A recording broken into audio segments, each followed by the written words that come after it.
नारायण नारायण नारायण। झूठी रीझ पर दृष्टांत एक राजा और कलाकार का। एक कलाकार ने राजा के दरबार में जाकर बहुत अच्छा राग गाया। सभी दरबारी वाह वाह कह उठे। राजा ने रीझ कर कहा, मंत्री जी, इन्हें 1000 रुपये दे देना। बहुत अच्छा कहकर कलाकार से बोला, कल ले लेना। दूसरे दिन भी वही गायक ने दरबार में आकर गाया और 100 रुपये मांगे। उत्तर मिला कि रुपये तैयार हैं, चाहे जब ले लेना। इस प्रकार वह गायक कई दिन तक गाता रहा, पर उसे 1000 रुपये नहीं मिले। तब राजा ने कहा, राजा बोला, कैसे रुपये तुमने गाकर मुझे क्षण भर के लिए खुश कर दिया, और मैंने तुम्हें 1000 की बात कहकर खुश कर दिया। इसलिए अब लेना देना किस बात का? यह असज्जन की झूठी रीझ है।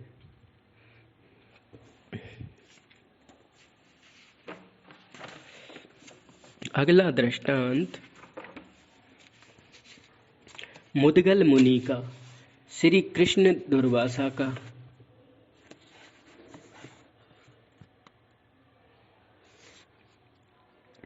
श्री कृष्ण का अतिथि सेवा, मुद्गल जी का भी अतिथि सेवा, कुत्ता अतिथि सेवा, और मन को जी बघेला का भी अतिथि सेवा पर 4 दृष्टांत आते हैं। पहला, श्री कृष्ण का महर्षि दुर्वासा ने द्वारिका में जाकर कहा, मुझे अपने घर में कौन ठहराता है? मुझे वही ठहराए जो मेरा सब कुछ सह सके। भगवान श्री कृष्ण ने उन्हें अपने महल में ठहराया।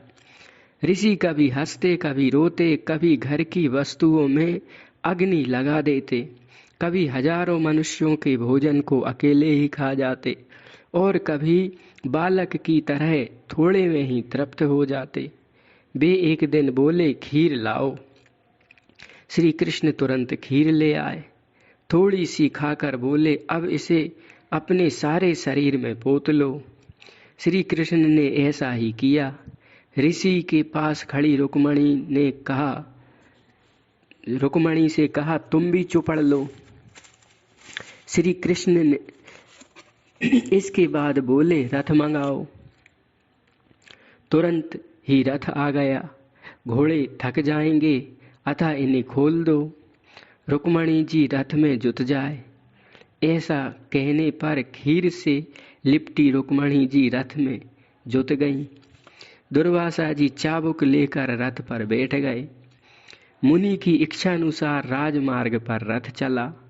वे सटासट चाबुक फटकारते रहे रुक्मणी देवी पर। इसके बाद वे रथ से उतरकर भागे। श्री कृष्ण पीछे पीछे दौड़े और नम्रता से कहने लगे कि भगवान प्रसन्न होइए। दुर्वासा जी खड़े हो गए और बोले, पानी पानी होकर बोले, गोविंद तुम धन्य हो, तुम्हारे बिना मेरा आतिथ्य कौन कर सकता है। ऐसा कहकर अनेकों आशीर्वाद देकर ऋषि चले गए। अतिथि सेवा में भगवान श्री कृष्ण फर्स्ट पाए गए। दूसरा दृष्टांत मुद्गल मुनि का। ये कुरुक्षेत्र निवासी महान तपस्वी ग्रस्त ब्राह्मण थे। इनके पत्नी तथा एक पुत्र था। सिलोच्छ वृत्ति से निर्वाह करते थे। अमावस्या तथा पूर्णिमा को एकत्र अन्न से इष्टिकृत यज्ञ, दर्श तथा पौर्ण मास श्राद्ध करके अतिथि सेवा के बाद बचे अन्न से तपस्वी परिवार पेट की ज्वाला को शांत कर लेता था। नित्य भोजन की व्यवस्था नहीं होती थी। इनके तप, त्याग और अतिथि सेवा की प्रशंसा सुनकर एक पूर्णिमा को श्री दुर्वासा जी इनके यहाँ पहुँचे। मुद्गल जी ने इनका आतिथ्य किया। दुर्वासा जी ने भोजन किया और बचे खुचे को अपने शरीर में लपेट लिया और चले गए, किंतु ब्राह्मण परिवार भूखा रह गया। सब अपने भजन साधन में लगे रहे, भोजन की चिंता नहीं की। अब प्रत्येक अमावस्या और पूर्णिमा के दिन दुर्वासा जी आते और संपूर्ण अन्न सफा चट कर जाते। पूरे 3 महीने तक मुदगल परिवार ने उपवास किया, पर प्रसन्न रहा। ऐसे तपोधन को लेने के लिए स्वर्ग से विमान आया, पर इन्हें स्वर्ग की कामना ही ना थी। विमान निराश लौट गया।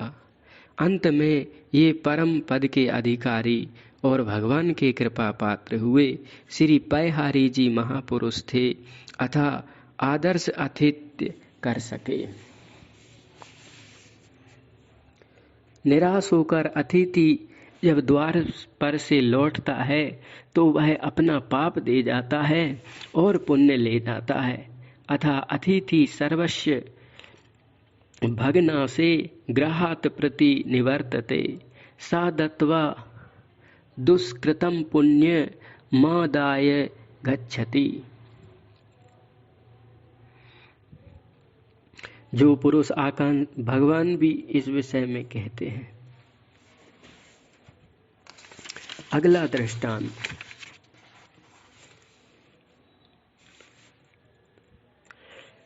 बंसीदास और कुत्ता अतिथि का।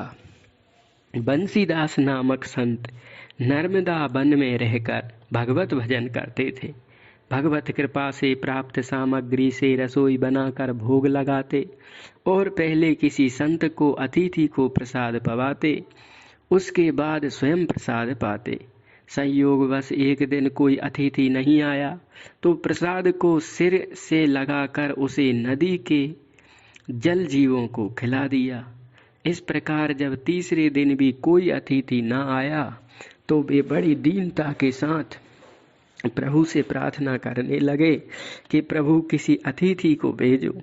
प्रार्थना स्वीकार हुई। एक कुत्ता बड़े गौरव के साथ सामने आकर खड़ा हो गया। संत ने उसे धुतकार दिया, वह चुपचाप चला गया। झट संत की अंतरात्मा में आया कि धिक्कारा है मुझे, जो मैंने बुलाकर अतिथि भगवान का तिरस्कार किया। अब तो अत्यंत त्रस्त होकर वे उसी अतिथि कुत्ते को ढूंढने लगे। बहुत देर तक वन में भटकने पर जब वह नहीं मिला तब निराश होकर अपने आश्रम को लौट आए और क्षमा प्रार्थना करते हुए पुनः उसी अतिथि के दर्शनार्थ प्रभु से रो रो कर विनय करने लगे। सच्चे हृदय के भाव को देखकर भगवान उसी कुत्ते के रूप में पुनः आ गए। अब तो संत की प्रसन्नता का ठिकाना न रहा। सादर सविधि अर्धपाद देकर सामने प्रसाद रख दिया और भगवत बुद्धि से पाने की प्रार्थना करने लगे। जब कुत्ते से प्रभु एक संत के रूप में आ गए, उनके प्रसाद पा चुकने पर अब दृढ़ता से उन्होंने चरण पकड़ लिए। तब भगवान ने अपना मधुर मनोहर श्री राम रूप प्रकट किया। उनका दर्शन करके संत की अतिथि सत्कार साधना सफल हुई। 100 वर्ष के पूर्व की यह घटना है जो किसी संत के द्वारा सुनी गई है। दृष्टांत मनकोजी बघेला का। आप पटवारी थे। परिवार में उनकी पत्नी, पुत्र तथा पुत्र वधू थी। घर में धन धान्य पर्याप्त था। अचानक धामण गांव में अकाल पड़ गया। वृक्षों की छाल और पत्तों का भी अभाव हो गया। ऐसे अवसर पर इनके यहाँ अतिथियों की भीड़ बढ़ गई। घर का अन्न भंडार, धन आभूषण, बर्तन और पशुधन सर्व सब अतिथि सेवा में समर्पित हो गया। अतिथियों का आना बंद हो गया। इससे इन्हें अपार दुख हुआ। 1-2 दिन परिवार सहित भूखे रहे। तीसरे दिन मनकोजी कुल्हाड़ी लेकर जंगल में गए और लकड़ियां काट कर लाए। बाजार में बेचने से 3 पैसे मिले। 1 पैसा एक मंदिर में भेंट कर आए। 1 पैसे का पाव भर आटा लाए और 1 पैसे की ठाकुर सेवा की सामग्री ले आए। घर आते आते परिवार तथा अपनी क्षुधा का स्मरण नहीं रहा। मन में उत्कंठा हुई कि कोई अतिथि आ जाए तो सेवा का सौभाग्य मिले।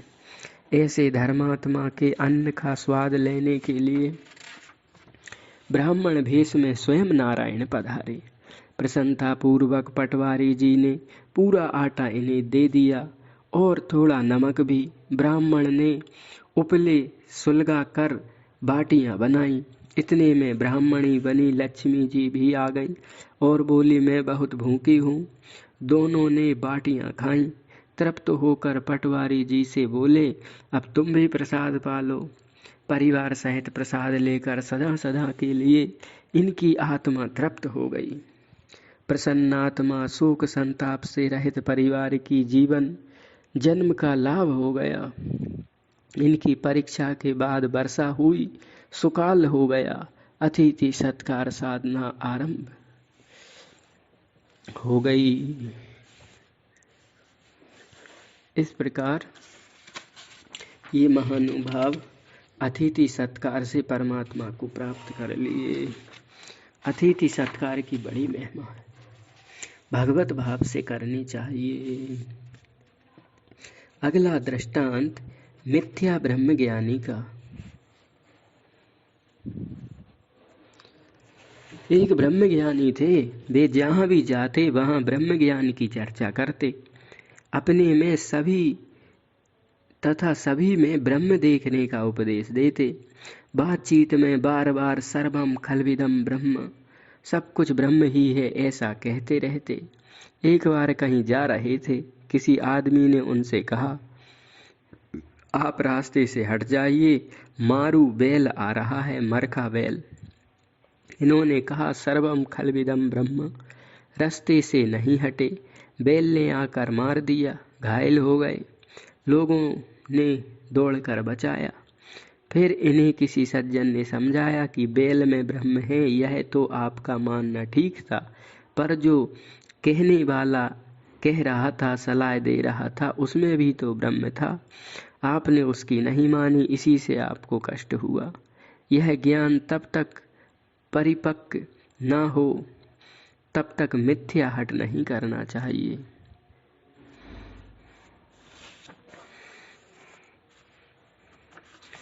अगला दृष्टांत अमान सिंह का।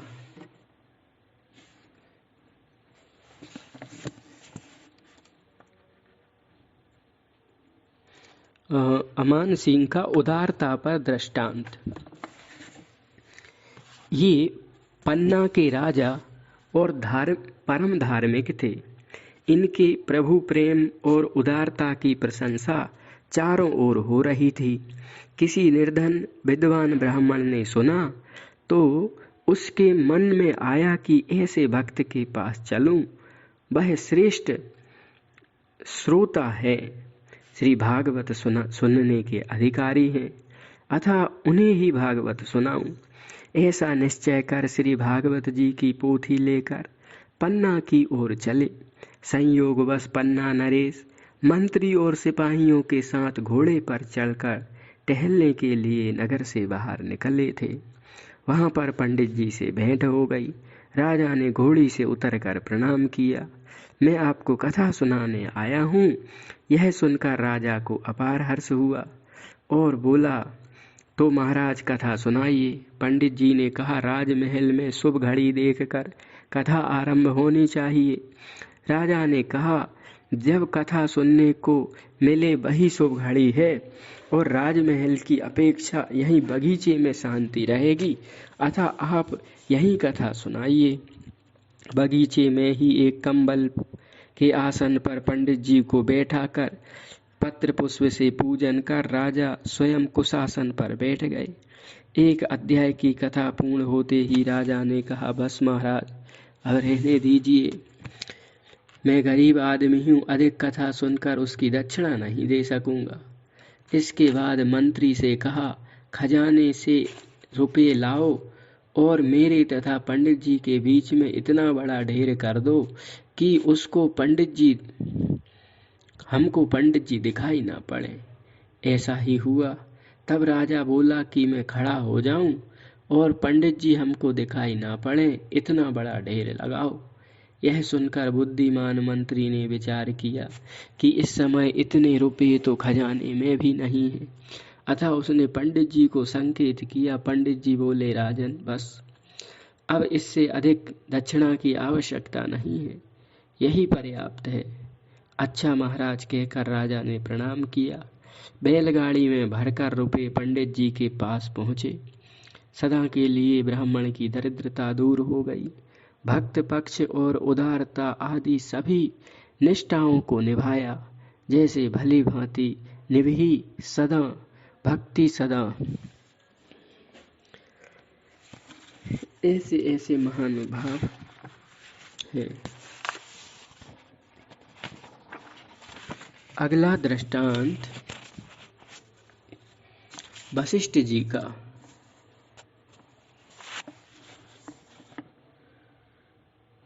क्षमाशीलता पर दृष्टांत। इक्ष्वाकु वंश में कलमासपाद नाम के एक राजा थे। एक दिन वे शिकार खेल कर लौट रहे थे। वन मार्ग सकरा था, उसमें एक ही मनुष्य चल सकता था।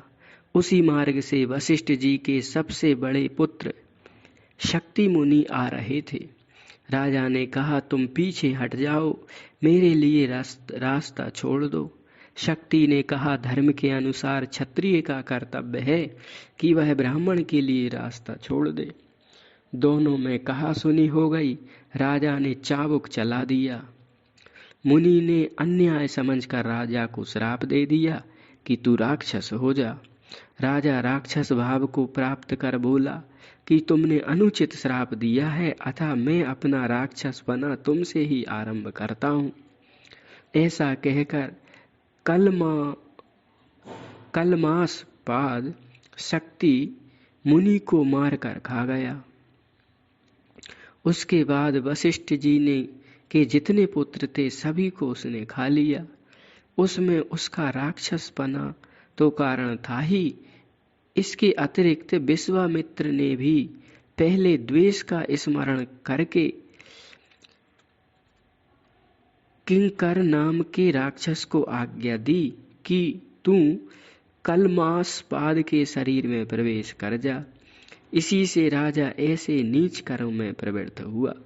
विश्वामित्र की प्रेरणा से हुए कलमासपाद के इस पाप कर्म को वशिष्ठ जी ने जाना। प्रतिकार की सामर्थ्य होते हुए भी उन्होंने क्षमा किया, बदला नहीं लिया। एक बार वन से वशिष्ठ जी अपने आश्रम की ओर लौट रहे थे। इसी समय ऐसा जान पड़ा मानो उनके पीछे पीछे कोई वेदाध्ययन करता हुआ चलता है। वशिष्ठ जी ने पूछा, मेरे पीछे पीछे कौन चल रहा है? आवाज आई कि मैं आपकी पुत्र वधू शक्ति पत्नी अदृश्यंती हूँ। आपका पौत्र मेरे गर्भ में है, वह 12 वर्ष से गर्भ में ही वेदाध्ययन कर रहा है। यह सुनकर वशिष्ठ जी को बड़ी प्रसन्नता हुई कि मेरे वंश का उच्छेद नहीं हुआ। यही सोचते आ रहे थे कि निर्जन वन में कलमासपाद से उनकी भेंट हो गई। वह वशिष्ठ जी को खाने दौड़ा। अदृश्यंती भी डर गई। वशिष्ठ जी ने कहा, बेटी डरो मत। इसके बाद इन्होंने जल को हाथ में लेकर उसके ऊपर डाला। वह तुरंत श्राप से मुक्त हो गया। 12 वर्ष बाद श्राप से छूटकर वह होश में आकर बोला, महाराज, मैं सुदास का पुत्र कलमासपाद आपका यजमान हूँ। आज्ञा दीजिए, आपकी क्या सेवा करूँ? वशिष्ठ जी ने कहा, तुम अपने राज्य की देखभाल करो, अब कभी ब्राह्मण का अपमान न करना। राजा ने प्रतिज्ञा करके कहा कि ऐसा ही करूँगा। क्षमाशील वशिष्ठ जी ने अयोध्या में आकर इसी पुत्रघाती राजा को अपने कृपा प्रसाद से पुत्रवान बनाया। अदृश्यंती के गर्भ से पाराशर जी का जन्म हुआ। बड़े होने पर जब उन्हें मालूम हुआ कि मेरे पिता को राक्षस ने खा डाला था, तब उन्होंने क्रोधवश राजाओं पर विजय प्राप्त करने का निश्चय किया। यह जानकर वशिष्ठ जी ने उन्हें समझाया कि तुम क्षमा करो। पाराशर जी ने अपने निश्चय को छोड़ दिया। फिर राक्षसों के विनाश के लिए घोर यज्ञ आरंभ कर दिया। तब फिर पुलस्त जी के साथ आकर वशिष्ठ जी ने पाराशर जी को समझाया कि क्षमा ही परम धर्म है, तुम्हारे सभी पूर्वज क्षमा की मूर्ति हैं। इस प्रकार का उपदेश पाकर पाराशर जी ने भी क्षमा को स्वीकार किया। अतः महान तेजस्वी होते हुए भी श्री कन्हरदास जी क्षमाशील थे, अतः गंभीर थे। दृष्टांत भोज। अगला दृष्टांत भोज के राज कवि का। दान की अव्यर्थता पर दृष्टांत भोज के कविराज का। गर्मी के दिन थे, प्रचंड सूर्य अग्नि बरसा रहे थे, पृथ्वी जल रही थी। ऐसी दोपहरी में ही राजा भोज के राजकवि किसी कार्यवश बाहर निकले। धारा नगरी की सड़क पर चलते समय आपने देखा कि एक दुर्बल व्यक्ति नंगे पैर लड़खड़ाता हुआ चल रहा है। उसके पैरों में छाले पड़ चुके हैं। वह बार बार दौड़ने का प्रयत्न कर रहा था। दयालु कोमल हृदय राजकवि से यह देखा न गया। वे उसके समीप गए और अपने पैरों के जूते उन्होंने उसे दे दिए। राजकवि का सुकोमल सुकुमार शरीर, कोमल चरण, किंतु उन्हें अपने कष्ट का ध्यान न रहा। नंगे पांव चलने लगे, पैर जल रहे थे, मन में सुख था। थोड़ी देर बाद उधर से महावत हाथी आ रहा था। महावत हाथी ला रहा था। उसने देखा तो राजकवि को हाथी पर चढ़ा लिया। संयोगवश राजा भोज भी रथ में बैठे हुए थे। उसी समय उधर से ही निकल पड़े। उन्होंने हंसी में राजकवि से पूछा, आपको यह हाथी कैसे मिल गया? राजकवि ने उत्तर दिया, उपानहम मया दत्तम जीर्ण कर्ण विवर्जितम तत्पुण्येन गजारूढ़ो न दत्तम बेहि तदगतम। अर्थ, राजन, मैंने अपना पुराना फटा जूता दान कर दिया, उसी के पुण्य से हाथी पर बैठा हूँ। जो धन दान नहीं किया गया उसे व्यर्थ समझो। राजा ने प्रसन्न होकर वह हाथी राजकवि को दे दिया। अगला दृष्टांत काने भक्त का निष्पक्ष कथा पर दृष्टांत। एक काशी के शिव भक्त विद्वान थे। एक स्थान पर श्रीमद् भागवत की कथा कह रहे थे। अभ्यास बस वे शिव परत्व सिद्ध करने में विष्णु की निंदा करने लगे। इससे एक काने विष्णु भक्त को रोष आ गया। उसने एक कंकड़ वक्ता के ऊपर फेंक दिया, जिससे चोट तो थोड़ी सी लगी पर अपमान अधिक हुआ। उनसे अधिक रहा नहीं गया। उन्होंने न्यायाधीश के पास जाकर पुकार की। काने विष्णु भगत को बुलाकर पूछा गया तो उन्होंने कहा कि श्रीमद् भागवत के व्यासासन से किसी देवी देव की निंदा अनुचित है। इन्होंने विष्णु जी की निंदा की है, अतः हमें रोष आ गया और हमने कंकड़ फेंक कर मारा। हाकिम से पूछा कि श्रोता तो बहुत बैठे थे, पर तुम्हें ही अधिक रोष क्यों आया? उसने कहा, रामचरित्र में मानस में लिखा है कि हरिहर निंदा सुने जो काना, होई पाप गोघात समाना।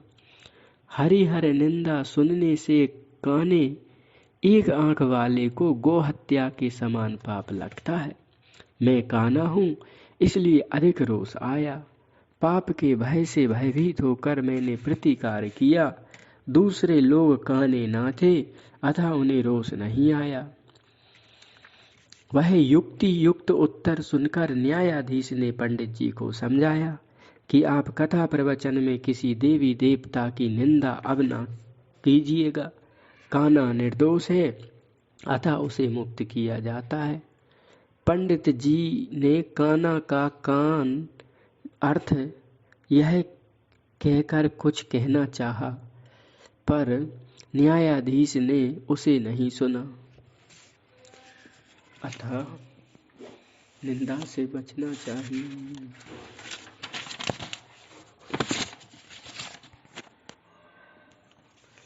दूसरा अगला दृष्टांत रहीम जी का।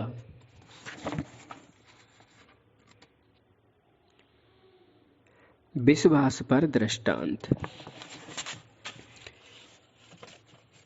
रहीम एक बार बादशाह की आज्ञा पाकर रहीम जी ने दक्षिण के एक हिंदू राजा पर चढ़ाई की।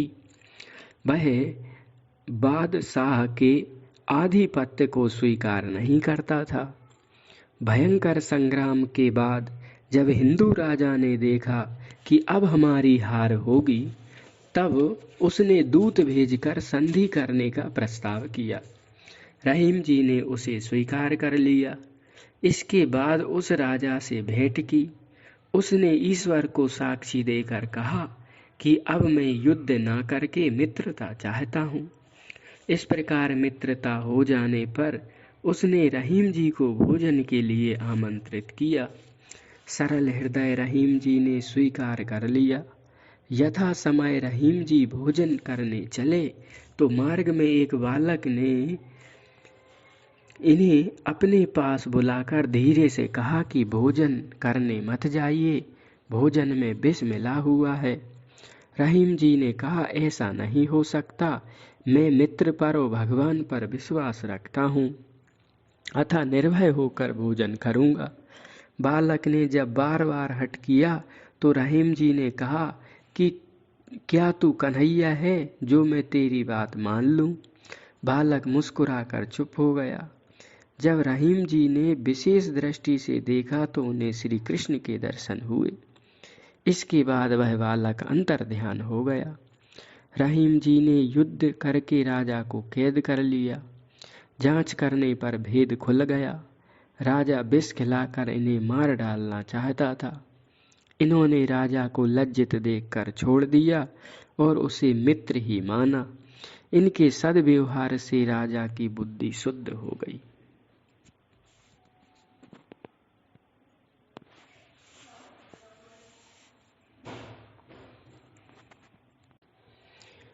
दृष्टांत बिल्ली का काल ग्रास पर दृष्टांत।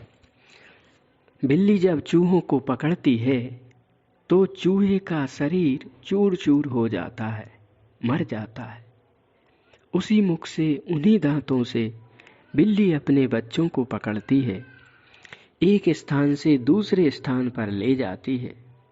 तो उस समय बिल्ली के बालक को नाम मात्र का भी क्लेश नहीं होता, क्योंकि बालक के प्रति उसका वात्सल्य है। इसी तरह भगवान विमुखों को ग्रस्त करके शुभ अशुभ कर्मों का फल देते हैं और भक्त पर कृपा करके उसकी रक्षा करते हैं। भक्त का शरीर त्याग कीड़ा मात्र है।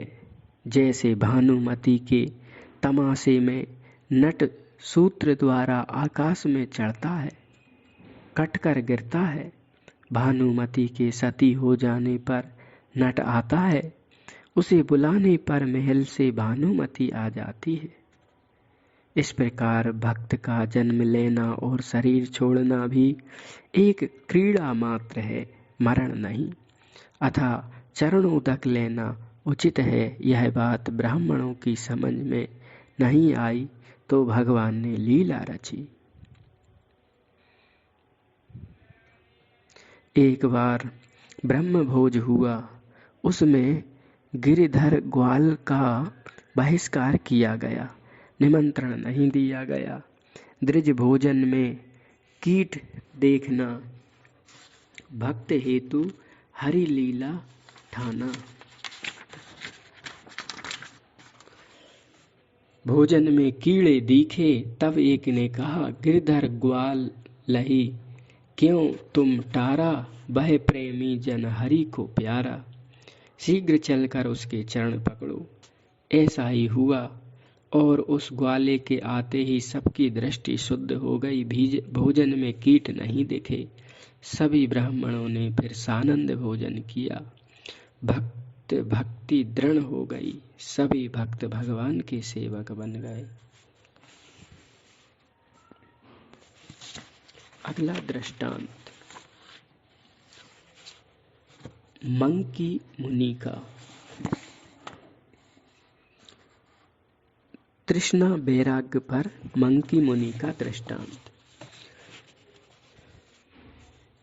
मंकी नामक ब्राह्मण विविध सुख भोगने की कामना से धन कमाने की चेष्टा करने लगा, पर उसे सफलता ना मिली। जिस जिस व्यापार को करता उसमें घाटा ही होता। इस प्रकार उसका धन प्रायः सब नष्ट हो गया। अंत में बचे थोड़े धन से उसने 2 नए बछड़े खरीदे। मंकी एक दिन उन दोनों बछड़ों को परस्पर जोड़कर हल चलाने की शिक्षा देने के लिए जा रहे थे।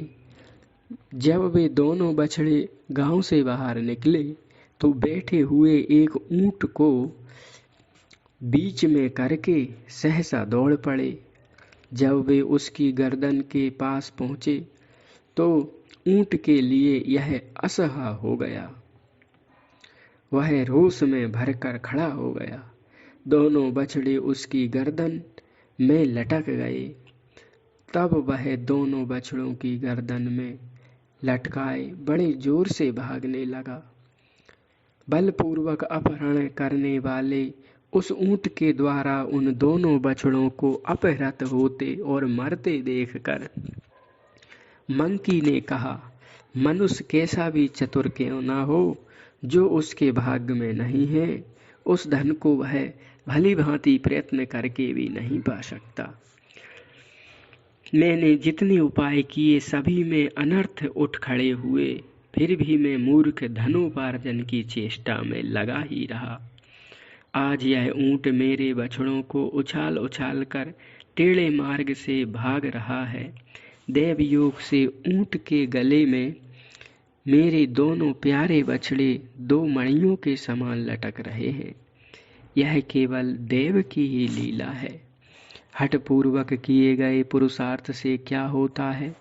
सुख की इच्छा रखने वाले पुरुष को धन आदि की ओर से वैराग्य का ही आश्रय लेना चाहिए। धन आशा से निराश विरक्त सुख की नींद सोता है।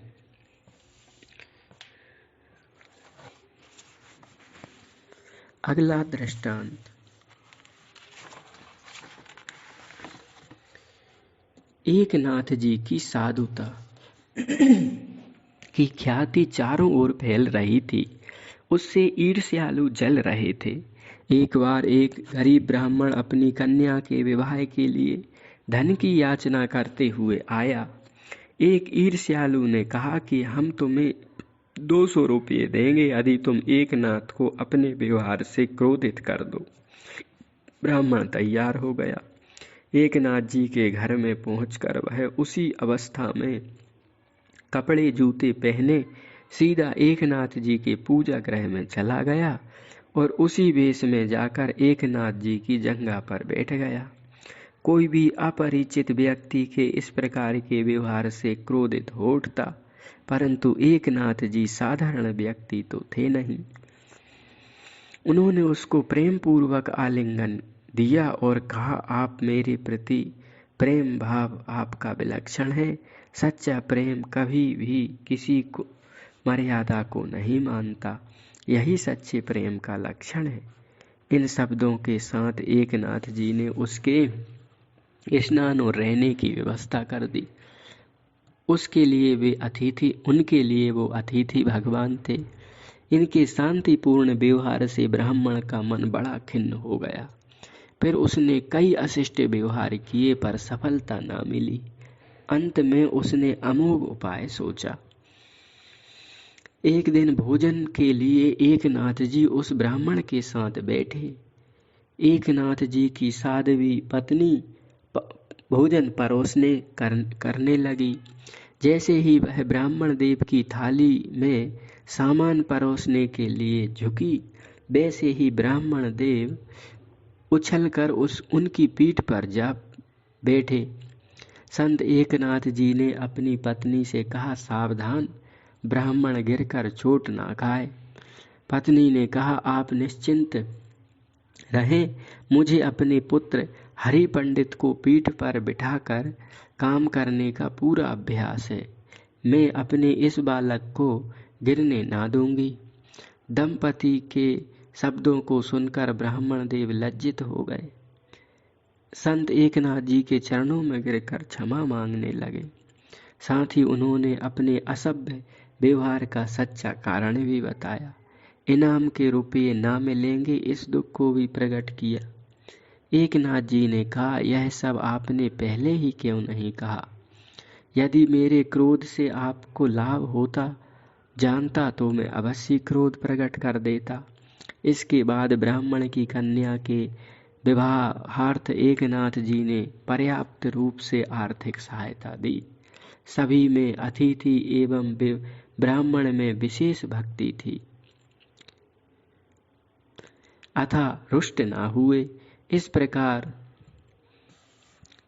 दया क्षमा साधुओं का भूषण बताया गया है।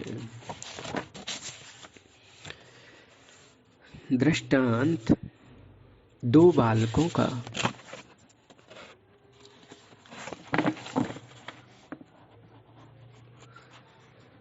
अछोभ पर था एकनाथ जी का दृष्टांत और दो बालक विश्वास पर दृष्टांत है। ऊंट और महापुरुष का भी दृष्टांत है। विश्वास पर ऊंट को देखकर एक संत ने संत से कहा, यदि ऐसी ही लंबी गर्दन तुम्हारी होती तो क्या करते? उत्तर, बहुत अच्छा होता, अधिक देर तक प्रभु के प्रसाद का स्वाद लेता। संत के अनुकूल भाव ग्रहण किया। कोई असंत होता तो रुष्ट हो जाता। ऐसे ही दो बालकों का। हिंदू मुसलमान दो बालक एक टीले पर बैठे थे। परस्पर वार्ता होते होते अपने अपने इष्ट को बड़ा बताने लगे। अंतिम निश्चय हुआ कि इस टीले से कूदने पर जो बचेगा वही बड़ा माना जाएगा। मुसलमान ने कहा, पहले तुम कूदो, तुमने चर्चा चलाई थी। हिंदू बालक जय श्री राम कहकर कूद पड़ा। तो जय श्री राम कहकर कूद पड़ा। उसमें विश्वास था, अतः बिल्कुल चोट ना लगी। उसने कहा, अब तुम कूदो। मुसलमान ने सोचा, इसे चोट नहीं लगी है, इसी का इष्ट बड़ा मालूम पड़ता है। वह राम और खुदा दोनों का नाम लेकर कूदा, उसे चोट आ गई। तब समझ में आया कि जिसमें पूर्ण विश्वास हो वह एक नाम लेना चाहिए था। पृथ्वी, सूर्य, चंद्र और समुद्र आदि को देखकर ईश्वर में विश्वास सुदृढ़ करना चाहिए। संपूर्ण संसार की सृष्टि ईश्वर की सत्ता महत्ता का बोध कराती है। कुतर्क से भक्ति का नाश होता है। वक्ता ने कहा, प्रहलाद जी अग्नि से भी नहीं जले, इसी दृढ़ विश्वास के कारण। तो विश्वास पर यह दृष्टांत। अगला दृष्टांत प्रेत और श्री यादव प्रकाश का।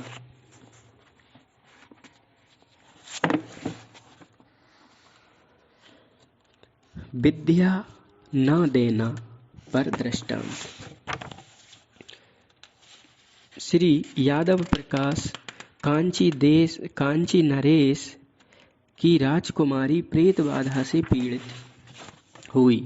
अनेक मंत्रज्ञ बुलाए गए पर कोई लाभ नहीं हुआ। अंत में यादव प्रकाश जी को बुलाया गया। शिष्यों के सहित पहुंचकर इन्होंने वैसा ही मंत्र प्रयोग आरंभ किया। राजकुमारी के मुख से प्रेत बोला, तू जीवन भर मंत्र पाठ करे तो भी मेरा कुछ नहीं बिगाड़ सकता। मैं चाहूं तो अभी तुझे धर पटकूं। तू तो पूर्व जन्म का विष खोपड़ा है। संतों ने जूठा पत्तल तेरे बिल पर डाल दिया। संत शीत प्रसाद खाने से तुझे मनुष्य शरीर मिला। मैं तो कई जन्मों का याज्ञिक ब्राह्मण हूँ। भयभीत यादव प्रकाश पीछे हट गए। तब उनके विद्यार्थी श्री रामानुज ने आगे आग कर पूछा, ब्राह्मण, आपने यह दुखद योनि क्यों पाई? प्रेत ने कहा, पूर्व जन्म में मैंने विद्या छिपा कर रखी, दान नहीं किया, इसी से प्रेत हुआ। आप समर्थ है मेरे सिर पर हाथ रखकर अभय दान दे तो मैं इस प्रेत योनि से छूट जाऊं। श्री रामानुज जी ने उसके सिर पर हाथ रखा तो वह प्रेत मुक्त हो गया और राजकुमारी स्वस्थ हो गई। ऐसा सत्य कथा अंक में भी दृष्टांत आता है। अगला दृष्टांत हंस और कौवे का। विद्या न देने के बाद कुसंग का दृष्टांत हंस और कौवे का। हंस और कौवा का एक वृक्ष की डाल पर एक कौवा बैठा था। उड़ता हुआ हंस भी आकर बैठ गया। शिकार खेलने से थका एक राजा भी उस वृक्ष के नीचे थकावट दूर कर रहा था बैठकर। इसी बीच कोए ने राजा के ऊपर बीट कर दी। क्रोधवश राजा ने बाण चलाया। कौवा बीट करके उड़ गया और बाण हंस के लग गया। हंस को गिरा देखकर राजा ने कहा, अरे क्या यहाँ सफेद कौवे भी होते हैं? हंस ने कहा, नहीं राजन, यह कुसंग का फल है। विमुख संग एक क्षण में करे बड़ी ही हानि। विमुख संग क्षण एक में करे बड़ी ही हानि। काग संग ते हंस में मरियो भूप ले जानी। काग संग ते हंस में मरियो भूप ले जानी। इस प्रकार भक्तमाल के चतुर्थ भाग से खंड से यह दृष्टांत सर्वजन हिताय सर्वजन सुखाय वसुदेव सर्वम की सेवा में सादर समर्पित। नारायण नारायण।